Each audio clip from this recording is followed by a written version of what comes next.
Você crê? Gênesis 26, 12 está escrito assim, todos acharam? E semeou Isaac naquela mesma terra e colheu naquele mesmo ano 100 medidas, porque o Senhor orou. E ele colheu em que ano? Em que ano? Naquele mesmo? Acabou o ano? Dá tempo de você colher ainda ou não? Aleluia! E se não der para colher, dá para semear para colher o ano que vem. Pode se sentar, amado.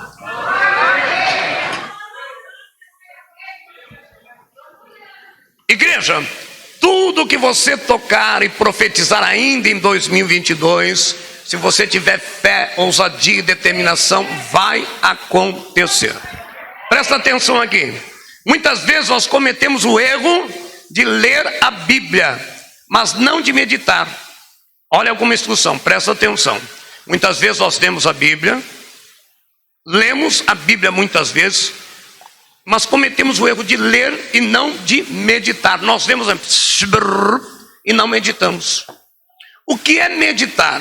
É imaginar aquela situação, é vivenciá-la. É você ler, por exemplo, Josué acampado diante do Jordão, e esperando a ordem de Deus, para Deus falar: levanta acampamento, porque tu e esse povo passará o Jordão. Aí você fica imaginando, como que será? Quando é que Deus vai falar? Eu estou imaginando como é que vai ser. Isso é meditar, aleluia, quem está entendendo? Então eu já estou me imaginando aqui, como diz Isaac, eu estou imaginando, eu estou semeando, porque a colheita vai ser grande.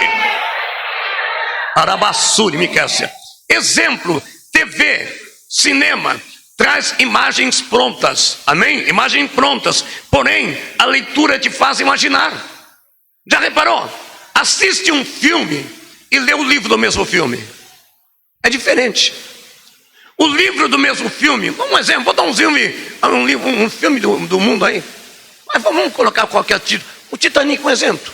Se você lê o livro do Titanic, você lendo, você começa a imaginar como era a cabine do navio, como era o ciclano, como era o beltrano. Agora quando você vê a cena, você não imagina, você está vendo, está pronto.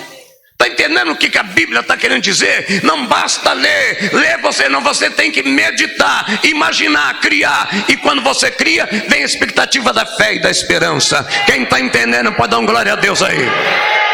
Você está entendendo, meu irmão? Então, amado, TV traz imagens prontas, porém a leitura te faz imaginar. E a situação é isso, provoca o exercício de desenvolver a inteligência, tanto em crianças como em adultos.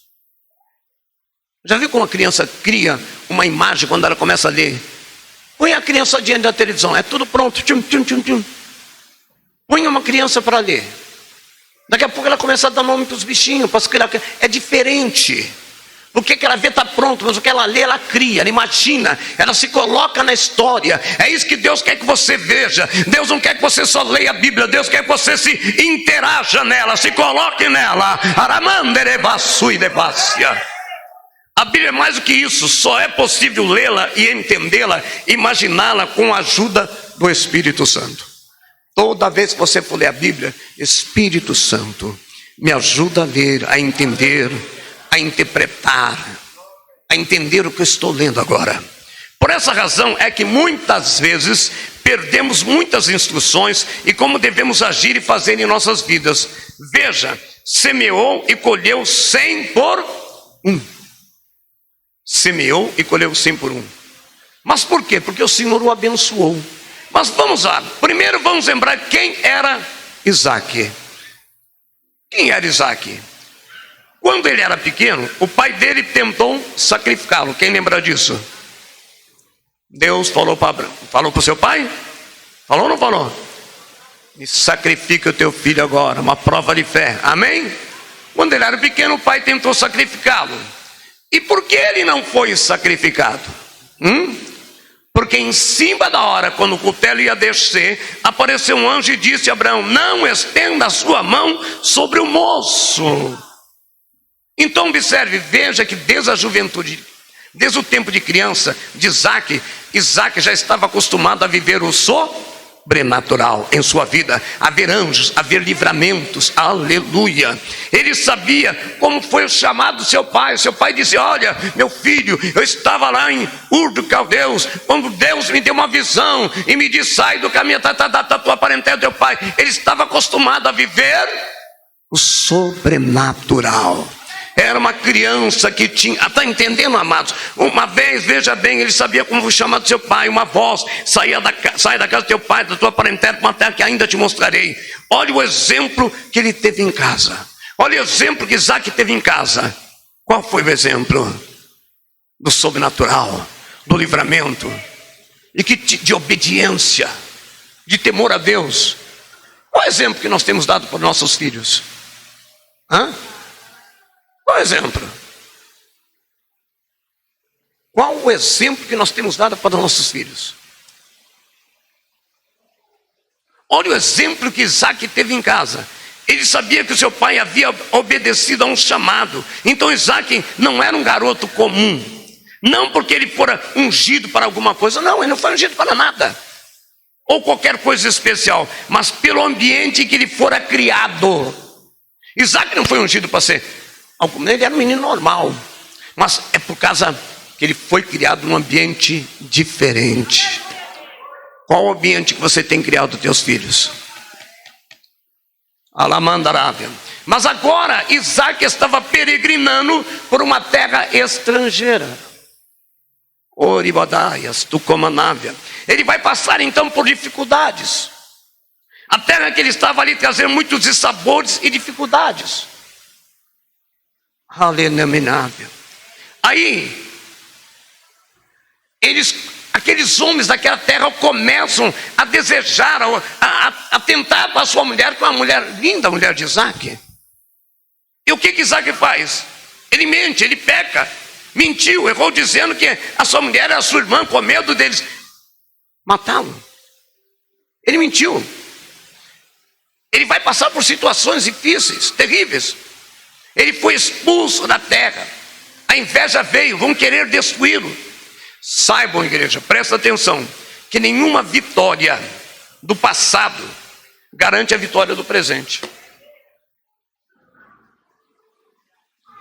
Deus me deu, Deus te deu ontem, mas para ter vitória hoje você tem que estar, não fique só, tem que estar continuando. Nenhuma vitória do passado garante a vitória do presente. Ele já tinha visto anjos, tinha vivido sobrenatural, tinha ou não tinha? Ele viu quando hoje falou com o pai dele: não toque no menino. Viu ou não viu? Ele ouviu. Ele tinha vivido sobrenatural. Mas mesmo tendo vivido sobrenatural, amém, mesmo assim ele estava vivendo em apuros. Está entendendo, igreja? Não é porque Deus já te mostrou anjos, não é porque você já viveu um milagre sobrenatural, que isso vai evitar que você passe por dissabores da vida. Mesmo com tudo isso, ele ainda estava passando por um momento. E por isso significa que todos nós temos que derrubar um gigante todos os dias. Quem está entendendo aí, dá uma glória. Não é só onde, todos nós temos que derrubar um gigante a todo dia. Por isso que salvação é individual. E o quê? Aquele que for até... Aleluia. Em uma terra que não era dele. Ele estava vendo uma terra que era dele, um povo que não era o seu povo, onde ele não era querido. Não estava dando nada certo naquela terra. Nada. Onde os seus poços eram entulhados pelos seus inimigos. Ele cavava poços. Observa, você já observou na Bíblia que quando se fala de Jacó e Isaac, que prosperaram sobremaneira, não foi que prosperaram porque só Deus estendeu a mão.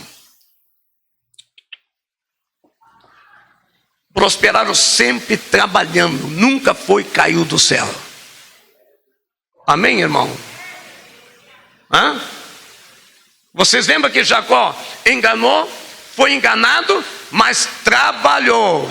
E então Deus abençoou. Meu irmão, braço cruzado, meu irmão, não vai vir milagre. Deus vai te prosperar a partir do momento que você pôr a mão. Quando você pôr a mão e tomar um passo, Deus então vai multiplicar e te dar a vitória. Você pode dar uma glória a Deus aí?